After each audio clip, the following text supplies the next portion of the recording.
கர்த்தருடைய பரிசுத்த நாமத்துக்கு மகிமை உண்டாவதாக. மீண்டும் இந்த வீடியோல உங்களை சந்திப்பதில் மிக்க மகிழ்ச்சி அடைகிறேன். போன 3 வீடியோக்கள்ல நம்ம 9 எக்ஸாம்பிள் நம்ம பார்த்திருக்கிறோம். அதாவது ஒரு கேள்வி நிமித்தம் இந்த வீடியோ நம்ம பண்ணியிருக்கிறோம். கேள்வி என்ன அப்படின்னா, கர்த்தருடைய நாமம் எபிரேய மொழியில யெகோஷுவாவா அல்லது யாஷுவாவா அப்படிங்கிற அந்த உச்சரிப்பின் குழப்பத்துல நம்ம இந்த வீடியோவை நம்ம எடுத்திருக்கிறோம். பிறகு அநேகர் அதை யாஷுவான்னு சொல்ற ஒரு கூட்டமும் இருக்குது. நம்ம ஏசப்பாவுடைய பேர் எபிரேய மொழியில யாஷுவான்னு சொல்லுவாங்க. இன்னும் நம்ம யெகோஷுவான்னு சொல்றோம். ஸோ எது சரியானது, அப்படி சரியான உச்சரிப்பு என்ன அப்படிங்கிறத வேதத்தின் அடிப்படையில நம்ம என்ன செய்றோம், பார்த்துட்டு வரோம். இதுவரைக்கும் நம்ம 9 எக்ஸாம்பிள் நம்ம பார்த்துட்டோம். இன்னைக்கு ஒரு எக்ஸாம்பிள் நம்ம பார்த்துட்டு அதுக்கப்புறம் யெகோஷுவா யாஷுவாக்குள்ள இன்னும் விபரமாக நம்ம அதை தெளிவாக நம்ம பார்க்க போறோம். பாருங்க, ஒரு வசனத்தை நம்ம வாசிக்கலாம். 2 ராஜாக்கள் 23ஆம் அதிகாரம் 35ஆம் வசனத்தை நம்ம வாசிக்கலாம். அந்த வெள்ளியையும் பொன்னையும் யோயாக்கீம் பார்வோனுக்கு கொடுத்தான். ஆனாலும் பார்வோனுடைய கட்டளையின்படி அந்த பணத்தை கொடுக்கும்படி அவன் தேசத்தை மதிப்பிட்டு அவரவர் மதிப்பின்படி அந்த வெள்ளியையும் பொன்னையும் பார்வோன் நேகோவுக்கு கொடுக்கத்தக்கதாக தேசத்து ஜனங்களின் கையிலே தண்டினான். இந்த வசனத்துல நம்ம யோயாக்கீமை பற்றி நம்ம பார்க்கிறோம். தமிழ்ல யோயாக்கீம் அப்படின்னு சொல்லி கொடுக்கப்பட்டிருக்குது. அதை இங்கிலீஷ்ல பாத்தீங்க அப்படின்னா ஜெகோயாக்கீம் அப்படின்னு சொல்லி கொடுக்கப்பட்டிருக்கும். எபிரேய மொழியில நீங்க பாத்தீங்க யெகோயாக்கீம் அப்படின்னு சொல்லி கொடுக்கப்பட்டிருக்குது. இந்த 3 காரியத்தை நீங்க பார்க்கலாம். தமிழ்ல யோயாக்கீம், இங்கிலீஷ்ல ஜெகோயாக்கீம், ஹீப்ருல யெகோயாக்கீம் அப்படின்னு சொல்லி கொடுக்கப்பட்டிருக்குது. இப்போ இந்த யெகோயாக்கீம் உடைய ஸ்பெல்லிங்கை நீங்க போர்டுல நீங்க பார்க்கலாம்.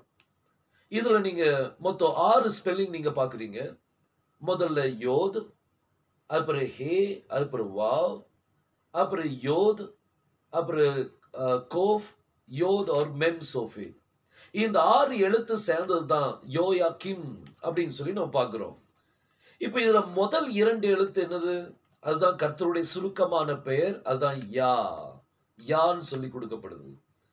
அடுத்தது யாக்கீம், கடைசி 4 எழுத்தை நீங்க பாருங்க. யாக்கீம் மொத்தம் 7 எழுத்துக்கள் இருக்கு. இந்த 7 எழுத்தை நல்லா கவனிங்க. அதுல முதல் 2 எழுத்தை நீங்க பாத்தீங்கன்னா யோதும் ஹேயும் சேரும் போது அதுதான் யான்னு என்னது? கர்த்தருடைய பெயர், கர்த்தருடைய சுருக்கமான பெயர் தான் என்னது? யா. கடைசி 4 எழுத்தை நீங்க பாத்தீங்கன்னா யாக்கீம் அப்படின்னு சொல்லி கொடுக்கப்பட்டிருக்கும். அவர் எழுந்தார் அப்படின்னு சொல்லி கொடுக்கப்பட்டிருக்கும். யாக்கீம் அப்படின்னு சொன்னா அவர் எழுந்தார். சோ இந்த தன்மை, அவர் எழுந்தார் அப்படிங்கிற இந்த தன்மை யெகோவா தேவனுடைய சுருக்கமான பெயரோடு நீங்க இணைக்கும் போது நடுவுல என்ன வரணும்? வாவ் வரணும். வாவுங்கிற எழுத்து ரொம்ப முக்கியமானது. வாவுங்கிற எழுத்து கண்டிப்பா வந்தாகணும். கர்த்தருடைய நாமத்தையும் அடுத்து அவருடைய தன்மையும் இணைக்கிறதுக்கு நடுவில் என்ன வேணும்? வாவ் வரணும். பாருங்க, இது கர்த்தருடைய நாமம் ஒரு தன்மைக்கு முன்னாடி வந்துச்சு அப்படின்னா அது வாவ் வரும் சேர்க்கிறதுக்கு. கர்த்தருடைய நாமம் கடைசியில வந்துச்சு அப்படின்னா அதுக்கு வாவ் வராது. பாருங்க, ஒரு வசனத்தை நம்ம வாசிக்கலாம். 1 நாளாகமம் 2ஆம் அதிகாரம் 41ஆம் வசனத்தை நம்ம வாசிப்போம். சல்லூம் எக்கமியாவை பெற்றான். எக்கமியா எலிசாமாவை பெற்றான். இங்க நம்ம யாக்மியா அப்படின்னு சொல்லி பார்க்கிறோம். இந்த யாக்மியா அப்படிங்கிற வார்த்தையில இதுல மொத்தம் 5 எழுத்துக்கள் வரும். முதல்ல யோத், அது பிறகு கோஃப், அது பிறகு மெம், அப்புறம் யோத், அப்புறம் ஹே. இந்த 5 எழுத்து சேரும் போது இதுதான் யாக்மியா. யாக்மியா அப்படின்னு சொல்லி வரும். யாக்மியா இதுல கடைசி எழுத்து என்னது? யோதும் ஹேயும் சேரும்போது தான் யாங்கிறது கர்த்தருடைய பெயர், சுருக்கமான பெயர். முதல் 3 எழுத்து யாக்கேம் அப்படின்னா அதுக்கு அர்த்தம் அவர் எழுந்தார் அப்படிங்கிற மீனிங் தான் வரும். யாக்கேம், யாக்மியா. இந்த 2 சேரும் போது கர்த்தருடைய நாமம் கடைசியில் அந்த தன்மையோடு சேரும் போது அதுக்கு வா வராது. அதை சேர்க்கிற அந்த தன்மையை சேர்க்கிறதுக்கு, கர்த்தருடைய நாமத்தை சேர்க்கிறதுக்கு வா வராது. ஏன்னா யாங்கிற பெயர் எங்க வந்திருக்கு? கடைசியில வந்திருக்கிறதுனால. ஆனா ஆரம்பத்துல வந்துச்சுன்னா கண்டிப்பா வாவ் என்ன செய்யும்? வரும். சோ இப்படியாக நம்ம 10 எக்ஸாம்பிள நம்ம என்ன செஞ்சிருக்கிறோம்? பார்த்திருக்கிறோம். இவ்வளவு எக்ஸாம்பிள் போதும்னு நினைக்கிறேன். நீங்க நிறைய எக்ஸாம்பிள் நீங்க வேதத்துல நீங்க தேடுங்க. இன்னும் என்னென்ன எக்ஸாம்பிள் இருக்குன்னு சொல்லி நீங்க தேடுங்க. எனக்கு நீங்க அனுப்பலாம். அந்த எக்ஸாம்பிள்ஸை நீங்க எனக்கு என்ன செய்யுங்க, அனுப்புங்க. பாருங்க, கர்த்தருடைய நாமம் சுருக்கமான பேர் யா. அது ஒரு தன்மையோடு இணையணும் அப்படின்னா, அதாவது ஆரம்பத்துல இணையணும்னா, கர்த்தருடைய நாமத்தை நீங்க ஆரம்பத்துல வச்சீங்க அப்படின்னா, அந்த பெயரின் ஆரம்பத்துல வச்சீங்கன்னா அங்க இணைக்கிறதுக்கு வாவ் தேவை, மற்றபடி வாவ் தேவையில்லை. இப்ப இந்த 10 எக்ஸாம்பிள்ல நீங்க என்ன புரிஞ்சிருக்கிறீங்கன்னு பாருங்க. கர்த்தருடைய நாமத்துக்காக வைராக்கியத்தோடு நிக்க பாருங்க. ஒருவேளை நீங்க இதுவரைக்கும் யாஷுவான்னு சொல்லிட்டு இருந்தீங்கன்னா யெகோஷுவான்னு சொல்லி மாத்திக்கிடுங்க, அவ்வளவுதான், ஒன்றும் பிரச்சனை இல்லை. இப்ப யெகோஷுவா பற்றி நம்ம பார்க்கலாம். யெகோஷுவாவும் யாஷுவாவுடைய வித்தியாசத்தை பற்றி நம்ம என்ன செய்வோம், நம்ம பார்க்கலாம். பாருங்க, போர்ட்ல உங்களுக்கு 2 பேரும் ஹீப்ரூல நான் கொடுத்திருக்கிறேன்.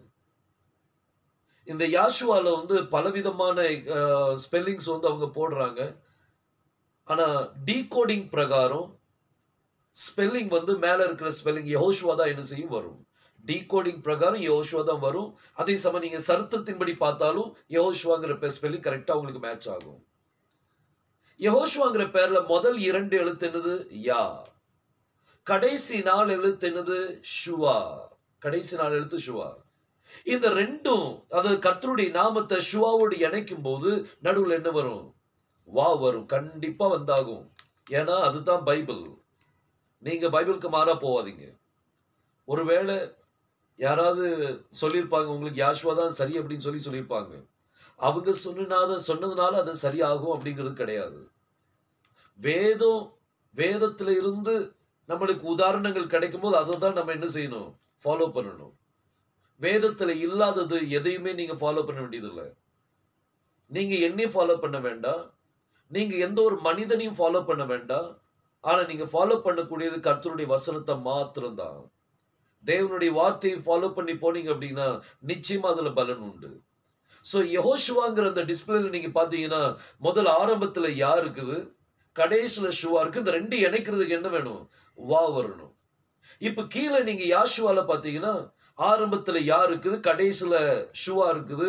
இந்த 2 இணைக்கிறதுக்கு வாவு காணும்.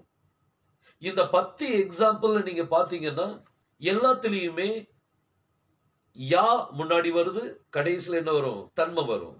எல்லாத்துலயும் நீங்க பாத்தீங்கன்னா கர்த்தருடைய நாமம் அந்த தன்மையோடு இணைக்கப்படும் போது நடுவில் என்ன வரும், வா வரும். எல்லாத்துலயும் வாவு இருக்கு பாருங்க, எல்லாத்துலயும் வாவு இருக்கு. ஆனா யாஷுவான்னு சொல்லி வரும்போது அதுல நடுவில் என்னது இல்ல, வாவு இல்ல. அந்த வா மிஸ்ஸிங், அது சரியான உச்சரிப்பு இல்ல. வேதத்தின் அடிப்படையில பார்க்கும்போது யெகோஷுவா அப்படிங்கிற பேர் தான் சரியான உச்சரிப்பா என்ன செய்யும் வரும். நிறைய பேர் என்ன சொல்லுவாங்கன்னா, யாஷுவான்னு சொல்றவங்க வாவ் சைலண்ட் அப்படின்னு சொல்லுவாங்க. பேர்ல எந்த வார்த்தையும் சைலண்டா வரக்கூடாது, எல்லாமே உச்சரிக்க கூடியதுதான்.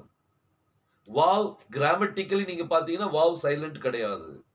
ஹீப்ரு எழுத்துக்கள்ல அது சைலண்ட் கிடையாது. சோ இப்படி யெகோஷுவாங்கிற உச்சரிப்பு தான் சரியான உச்சரிப்பு. அந்த நாமத்தை பிடித்துக் கொள்ளுங்க.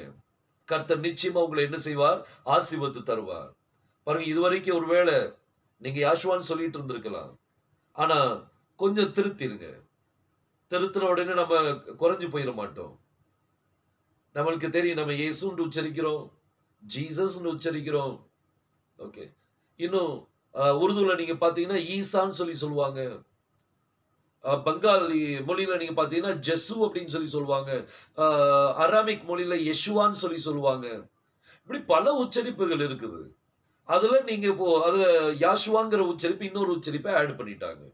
ஆனா ஹீப்ருல சரியான உச்சரிப்பு அது யெகோஷுவாங்கிற பேர் தான் சரியான உச்சரிப்பு. உங்களுக்கு 10 எக்ஸாம்பிள் கொடுத்துட்டேன். பாருங்க, அறியாமை உள்ள காலத்தில் தேவன் காணாதோர் போல் இருந்தார், அறிந்த பிற்பாடு யாவரையும் மனம் திரும்பபடி என்ன செய்கிறார், அழைக்கிறார். உன்னதத்திலிருந்து கொடுக்கப்பட்ட அந்த பெயர் என்ன பெயரு, அது யெகோஷுவாங்கிற பெயர். அதை மாத்த நினைக்காதீங்க. கர்த்தர் உங்களை ஆசீர்வதிப்பாராக. இது உங்களுக்கு புரிஞ்சிருக்கும்னு நினைக்கிறேன். இது புரியல அப்படின்னா நீங்க மீண்டும் மீண்டும் இதை போட்டு பாருங்க. எந்த ஒரு கேள்வி இருக்குமானால், இதை குறித்தான நாமத்தை குறித்து எந்த ஒரு கேள்வி இருக்குமானால் நீங்க கீழே டிஸ்கிரிப்ஷன்ல நான் கொடுத்திருக்கிறேன், என்னுடைய நம்பர் கொடுத்துருக்கேன். நீங்க எனக்கு கால் பண்ணி நீங்க என்கிட்ட பேசலாம். கர்த்தர் உங்களை ஆசீர்வதிப்பாராக. ஆமென்.